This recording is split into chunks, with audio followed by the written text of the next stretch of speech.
સુરતમાં પૂર અસરગ્રસ્તોને અગવડતા ન પડે તે માટે માનવતાનું રસોડું શરૂ થયું છે। ફૂડ પેકેટ બનાવી આ અસરગ્રસ્તોને પહોંચાડવામાં આવી રહ્યા છે। સુરતમાં માનવતાનું રસોડું શરૂ થયું છે। પૂર અસરગ્રસ્ત પરિસ્થિતિને લઈ કામગીરી હાથ ધરવામાં આવી છે।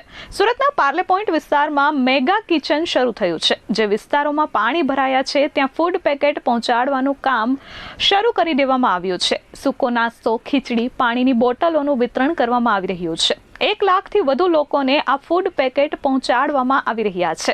પાણી ભરાતા અનેક વિસ્તારોમાં જનજીવન પર સીધી અસર પડી છે। સુરત મહાનગરપાલિકાની ટીમ અને કલેક્ટરની ટીમ દ્વારા આ ફૂડ પેકેટ બનાવવામાં આવ્યા છે। અસરગ્રસ્તોને કોઈ અગવડતા ન પડે તે માટે આ કામગીરી થઈ રહી છે।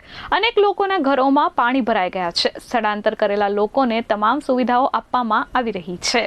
વિજયભાઈ માલાભાઈ ભરવાડ આ પૂરગ્રસ્ત માણસો માટે અહીંયા ફ્રૂટ પેકેટની વ્યવસ્થા ચાલુ કરેલી છે।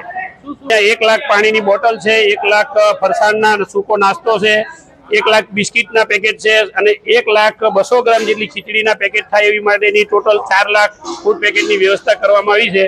બાકીના ફૂડ પેકેટો મારી બીજી ઓફિસની છે ત્યાંથી શરૂઆત ચાલે છે। કાલ રાતનું આવી રીતે કાર્ય ચાલુ છે। અત્યાર સુધીમાં 1 લાખ ફૂડ પેકેટો અને 1 લાખ પાણીની બોટલોનું વિતરણ કરી દીધેલું છે અમે। અને આ ટોટલ એસએમસી દ્વારા અને કલેક્ટર સાહેબ દ્વારા ફૂડ પેકેટનું વિતરણ કરવામાં આવે છે।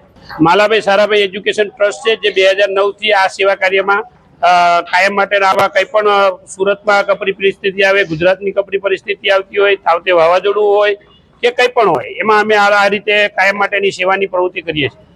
Bureau report S24 news Surat.